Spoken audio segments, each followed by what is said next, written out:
Welcome to Spaghetti on the Wall, where we throw ideas, see what sticks, and nurture those that do. I'm your host, Armando Leduc, an actor, entrepreneur, and coach, giving you insights that light up your world. We're here to explore the realms of business, marketing, and life, serving up a shot of inspiration with every episode. Ready to make ideas stick and grow them into something great? Let's dive in.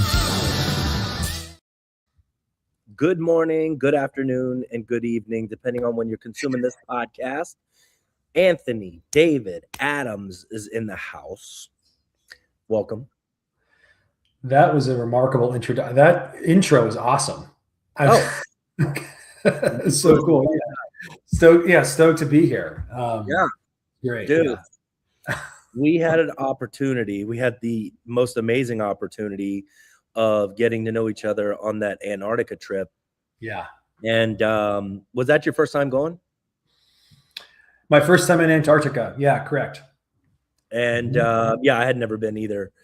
And we'll talk about some of the experiences, because I thought it was awesome, and the fact that you got to propose to your fiance in Antarctica, which was pretty awesome. But let me give a quick bio. So Anthony David Adams, professional polymath working at the intersection of AI, psychedelics, creativity, and high-stakes human performance.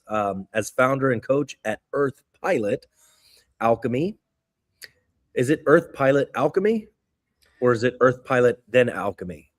EarthPilot is sort of the brand, is the organization, and Alchemy's a program that we have inside of EarthPilot. Gotcha. Yeah. And then Anthony helps founders, creators, and high performers navigate expanded states of consciousness while grounding insight into practical execution.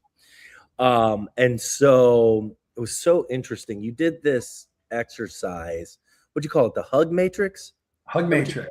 Yeah.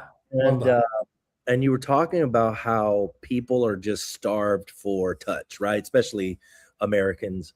And you had us get up and do this exercise where you hold hands with someone, you look them in the eye, and you take 3 deep breaths.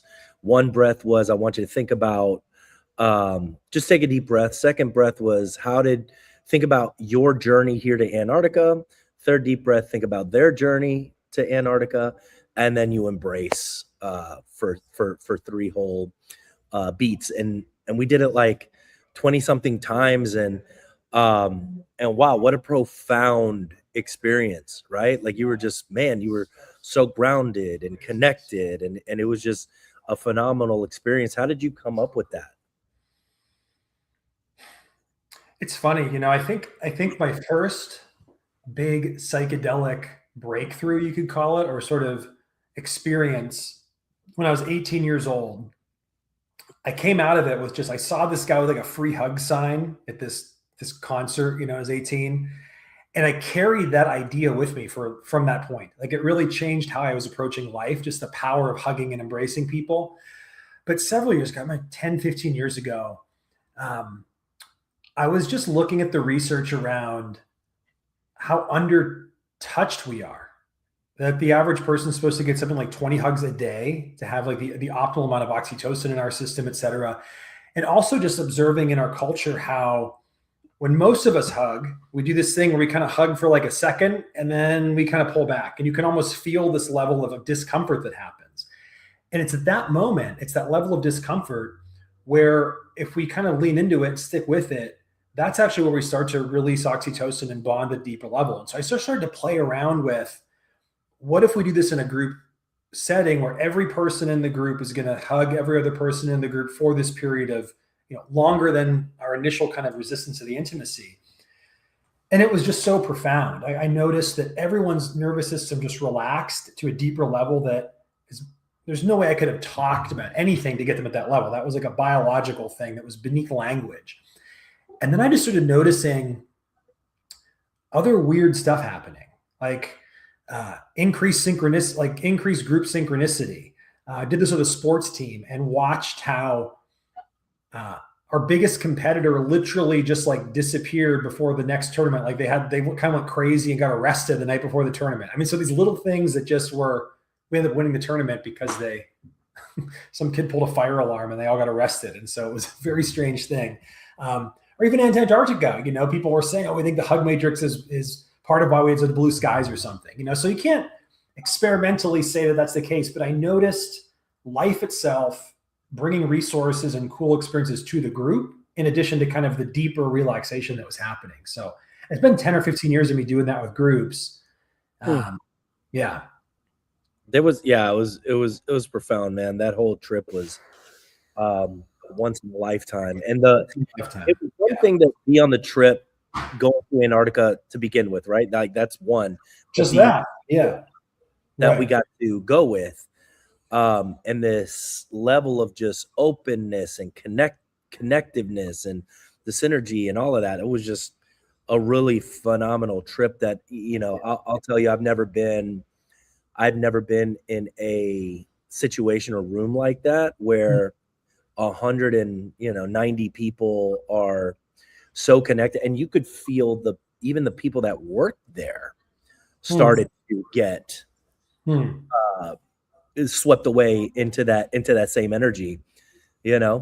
I still talk to one of the girls on the boat that just travels around constantly in Antarctica, and she was talking about how that trip in particular was super special, right? And the fact that there were blue skies that never happened, right? They said that was once in 100-year blue skies, not 100, one out of 100 days has blue sky or something. So for us to have those two back to back, or 2.5 days of that, was just, it was quite remarkable. I was looking, I've got some pictures, some photos here on the wall from the proposal, kind of at the apex of that trip.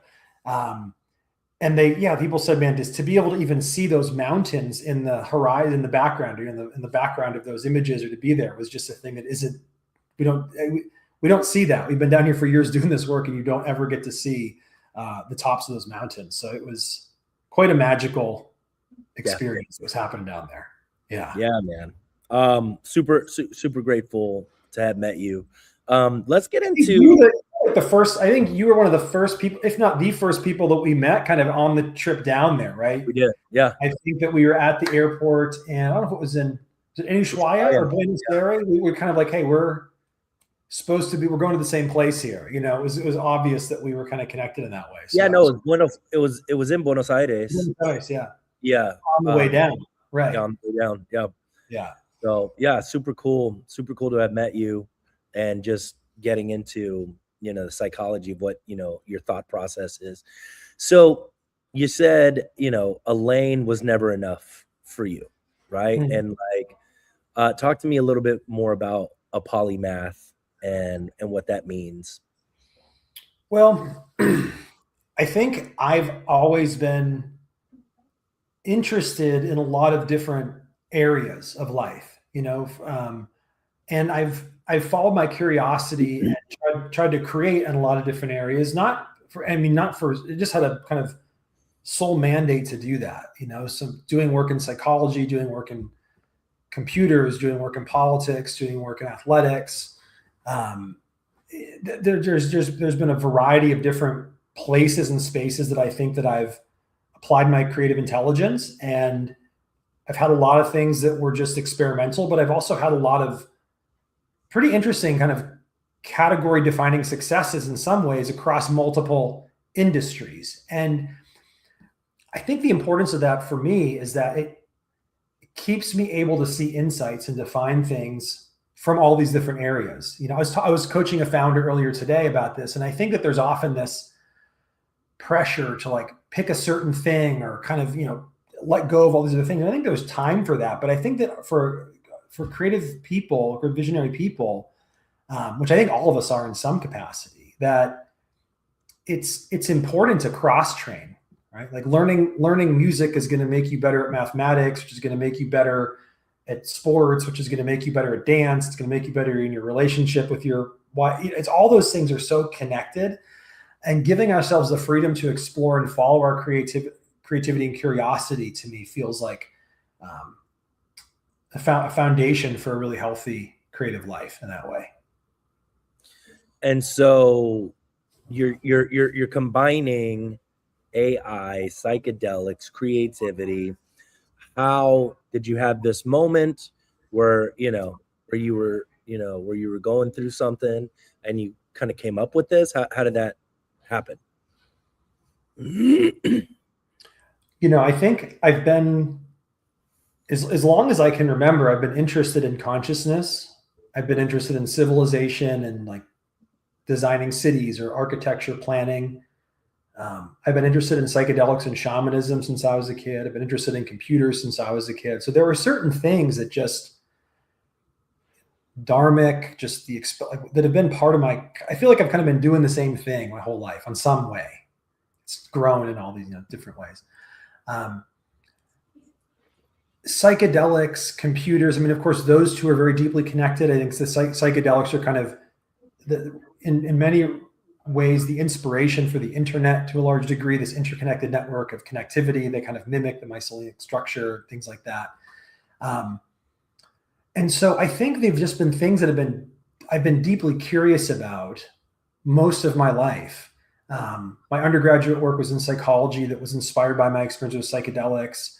My graduate work was in civilization design and planning, but I was studying how artificial intelligence and robotics and singularity were going to be impacting us from like a policy standpoint. And this is 2003 when I was doing that work. And I think more recently, when I got exposed to the large language models, when this kind of innovation became more mainstream, it was kind of coming out of the research labs and into applications. This was 5 years ago. I stood up a research lab with early access to OpenAI before ChatGPT stuff. And I got really curious about how we could use those language models to enhance human relationship. And so I started to introduce psychologists to these models and started to build things that we could say, how could we use these language models to make our lives, make our human connection better? So for me, these have been just deep curiosities, and they just seem to be so interconnected that I can't stay away from any of them. I'm deeply curious about consciousness, which of course is connected to psychedelics and computation and AI, but also from the kind of planetary aspect, like civilization planning, thinking about planetary culture. These are just really big pieces that are going to dramatically change human culture. And so to understand them and to get to play with them and invent with them, to me, feels like it's just a really important place to be. And they've all kind of saved my life at various times. Psychedelics and AI have legitimately saved my life, for sure, in many ways. So what do you say to people that have this sort of pessimistic view about the future and AI and how it's, sort of infiltrating everything? What are your thoughts on that?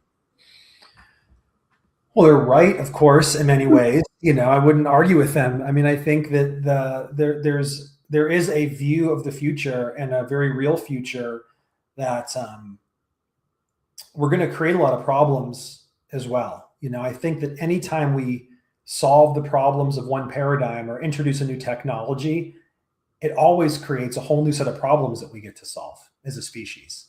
And I think that technology, in a way, it's one perspective on psychedelics is that they're a general purpose amplifier. They're kind of an amplifier for what's already present in your life, in your soul, et cetera. And I think technology often functions similarly. That I've got this, maybe you saw this in Antarctica, I've got this hand axe. This is, somewhere between 300,000 and 1 million years old. It was probably the first piece of real technology, or at least the only lasting technology, that our ancestors made.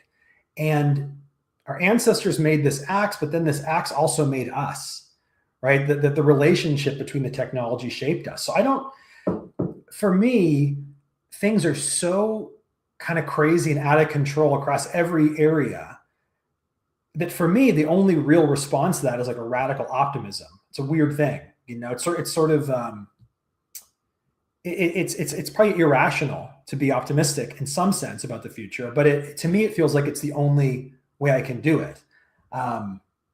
So yeah, I think that I wouldn't argue with someone. I don't try to convince them of that. I think we also need people to be pessimistic about life. I'd like to make their life a little bit easier in the short term, I suppose.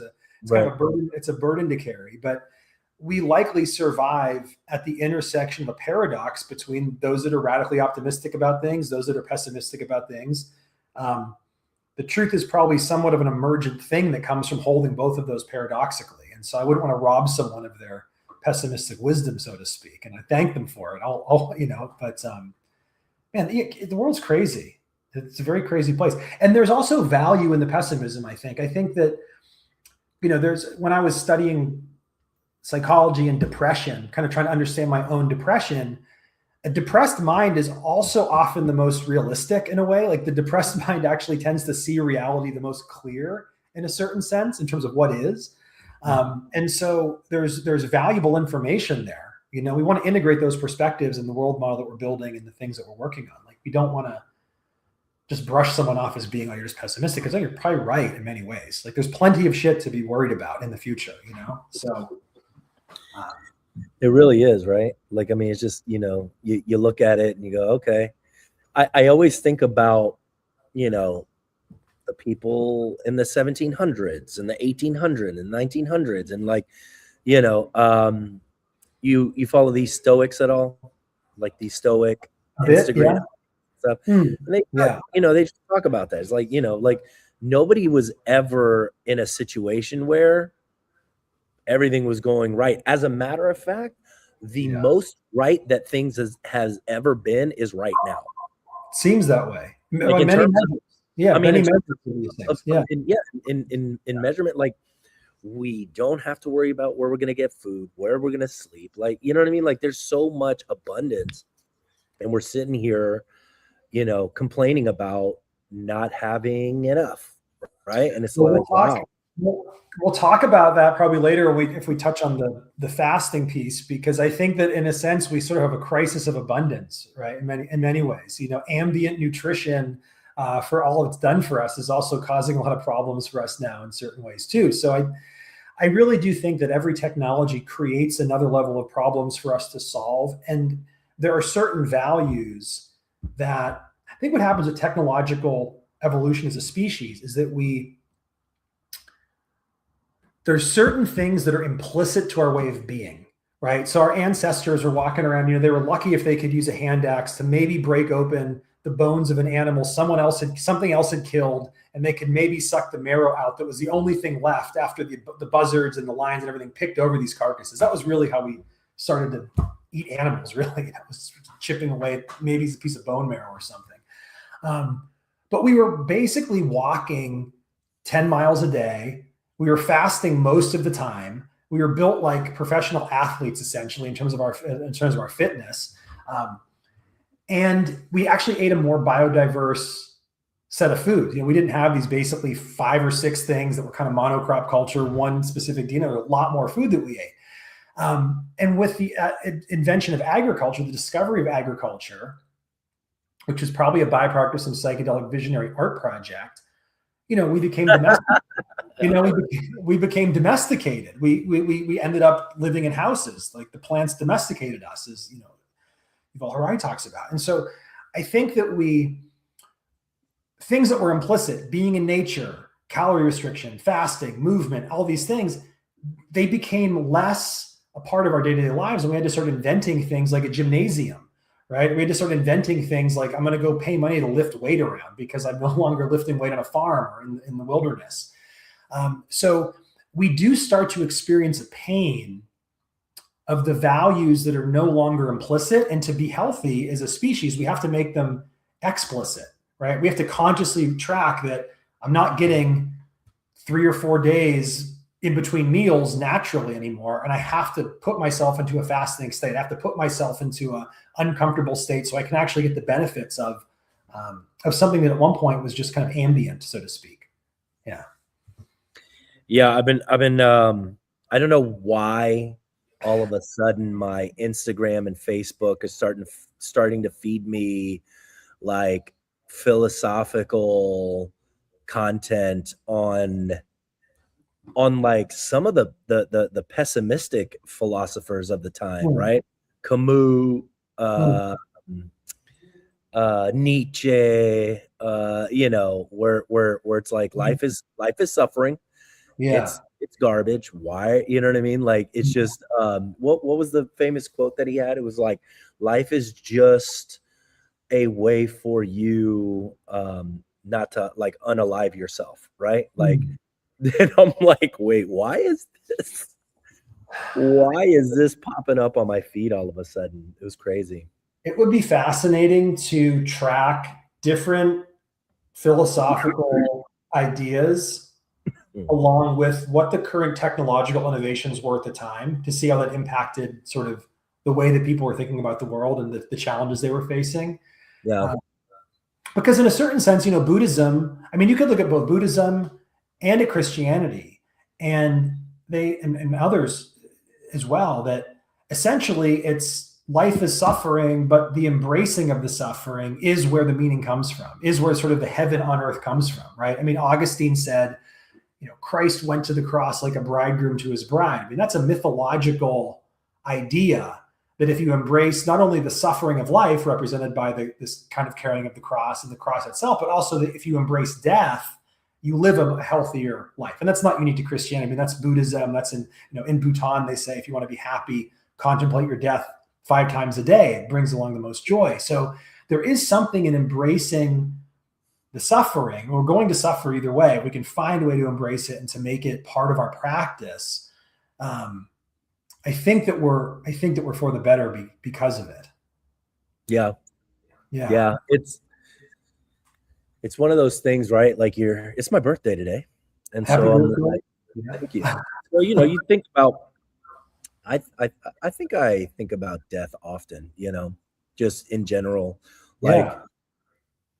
what's the point? You know what I mean? Like, sometimes you're like, what's the point? What am I doing here? What is Right. and then I get to start, I get to creating and I get to doing my life, and, and I find the gratitude and the gratefulness. I had fallen off of a scooter in Atlanta, Mm. um, about 3 months ago. And I was like in this excruciating pain. Yeah. I hadn't felt that pain in like a long time.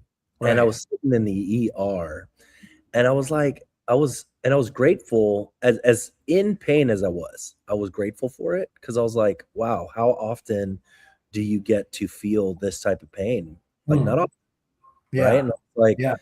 even still, like, and I'm just like, oh my God, it's the worst pain ever, right?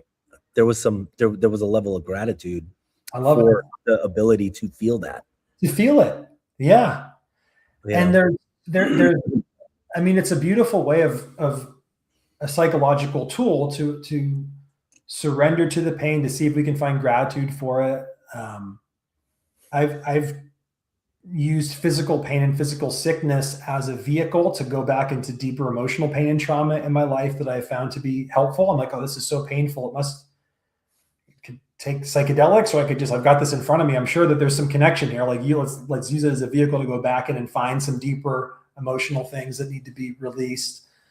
I recall having a gnarly scooter accident in New York City several years ago, and came out. I was bloody, and thumb was dislocated. Bent back in this way, and I thought, yeah, this is a good opportunity to practice. Kind of, if I'm in the wilderness and I get banged up, I got to get myself home. Like, can I flag off the ambulance and get myself home as a practice run or something? Some Yeah. kind of thing. And at some point, I looked at my thumb, and it was really gnarly. It was making me nauseous to look at it. It was just so intense. And but I thought to myself, well, as long as we've been, probably even before we were human, we've been dislocating our fingers. Like, that's just a part of that's built in here someplace. And I said, it's got to be in the system someplace, like the program to relocate a thumb. I didn't really know how to do it consciously, but I just asked myself, how do I actually do this? It's got to be in there in the evolutionary wiring. And just kind of watched myself reach down, grab this thumb, pull it out, pop it back into place, and just like, I started working again. It was remarkable, very primal, sort of like, felt like I just run like a marathon or something, like getting my ass kicked physically. But there was something beautiful about it. I felt alive in that way. You just grabbed it and put it back in place. It was a weird thing. I had gotten back on my scooter, and then I heard this voice very calm, felt like I was in a video game. It was like, you have been in a vehicle accident. Your body is experiencing shock. Blood flow is restricted to your brain. You should not be operating a motor vehicle. And I was like, oh yeah, I should probably get off the moped, pulled that over. It was very like bicameral mind, like just this, this external voice is like primal consciousness giving you directive of what you should do. And then I was trying to Google on my phone how to relocate a thumb with one thumb on my iPhone. My battery died and it's freezing out, Yeah, I looked at the finger and it was weird. I don't know. I literally just asked myself, I said, it's got to be in here somewhere, like in the files of my ancestors of how to do this, because we've been doing this for millions of years, popping things apart or whatever. And it just emerged. It just came. I grabbed it or, kind of re-extended it, popped it back into place. I was coaching a surgeon. I'm still a client now at the time. And he was like, yeah, Anthony, cool. But like, you can really do a lot of damage in your hand. It's a very small bones in there, but it worked out. And it felt, I'd probably saved myself $10,000 from an ER visit or something. So it was a fruitful endeavor. Yeah. When we find ourselves in these extreme environments, I think, it's, I personally enjoy it. I like going into the wilderness. I like finding ways to push myself in difficult situations. Yeah. Cold showers, cold baths, that kind of stuff, hiking, whatever. It's an inspirational space to be in. Yeah. This couples fast. Yeah. Tell me about couples fast. So about a year and a half ago, I started looking at fasting. I was in one of my men's groups. We're kind of being encouraged to do a quarterly fast. I was talking to another mentor of mine about it. And I just got inspired to do this, to just do a 7-day fast for a number of reasons, kind of just to try the challenge. I just finished playing a beach ultimate Frisbee tournament. And normally I would go and eat a bunch of food after that and kind of, and I thought I'm actually going to, instead of eating a bunch of food today, I'm going to start fasting today before I take on more calories after this 2-day beach tournament. And my girlfriend, Corrine, at the time was like, this is cool. I'll join you for it. So she's like, I'm going to start for a day or two with you. She took a break in the middle and then she joined me for the final 3 days. So we kind of finished together and that was really helpful. But I had essentially had really intense arthritis, I guess you could call it. And my, like, just very stiff. I get out of bed every morning and I would hobble around for an hour. Ankles are very tight. Knees are very tight. I was like very decrepit, in a way.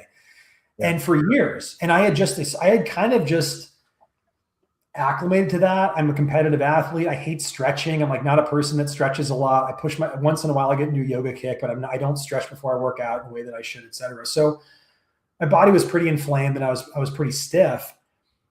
And after 7 days, a couple of things happened.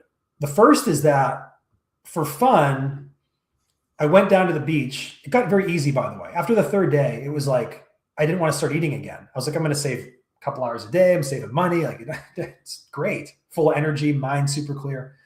But I hadn't pushed myself physically. So I went down to the beach and I was like, I'm just going to go watch this beach ultimate Frisbee game. And of course it's like an addict at a casino, like, gambler at a casino. You can't stay away from it. So of course I found myself, I'm just going to play a couple of points. I played one of the best games of my career on the beach. Very clear, energetic,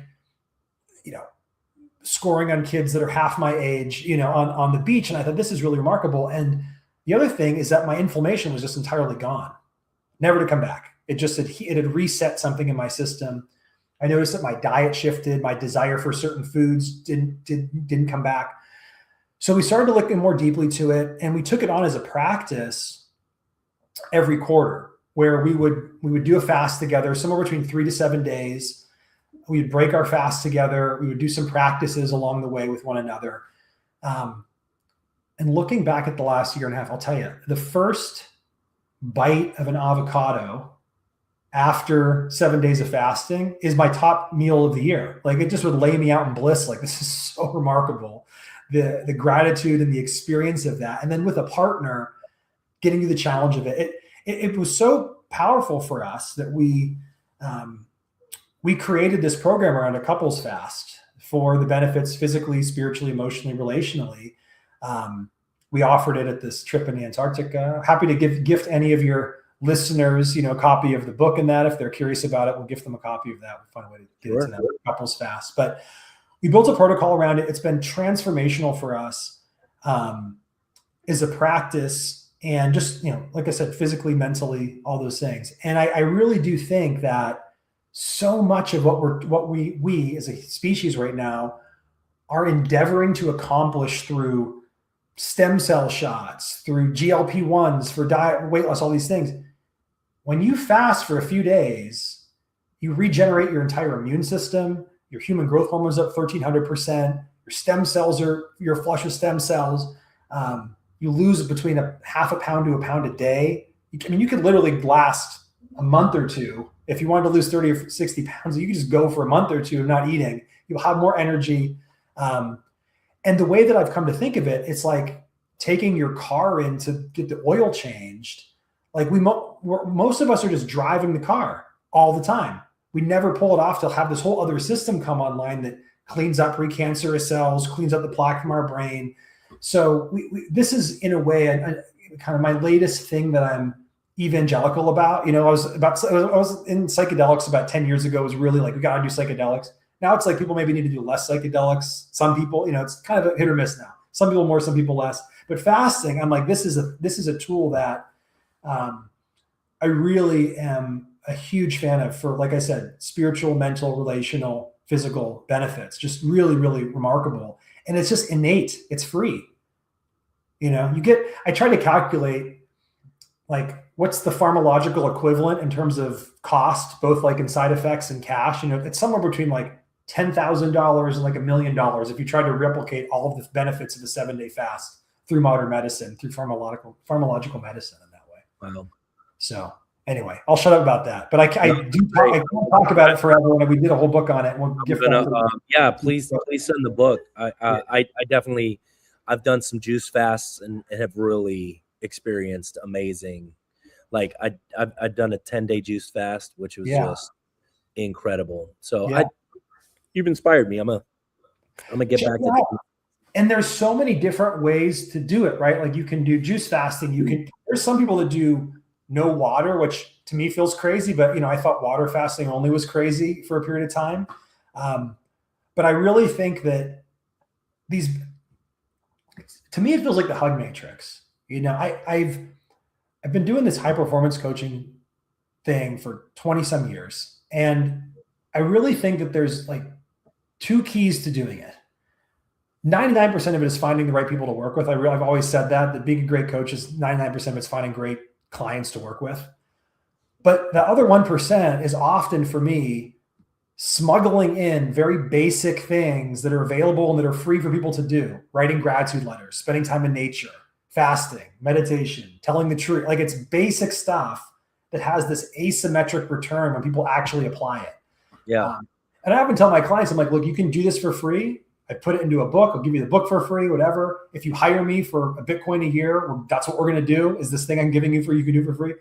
And some people do it, some people don't. Some people get in our programs, pay some premium pricing, and we get to work on stuff. And I said, I told you could do this for free. This is what we're going to do now. And they're always super stoked with it. But I do try to find these things that if someone just did this one thing, no matter what their investment in a program is, they were going to say this was the best money I've ever spent. And most of those are just free things that our ancestors have known about for 100,000 years or something, in some way. Yeah.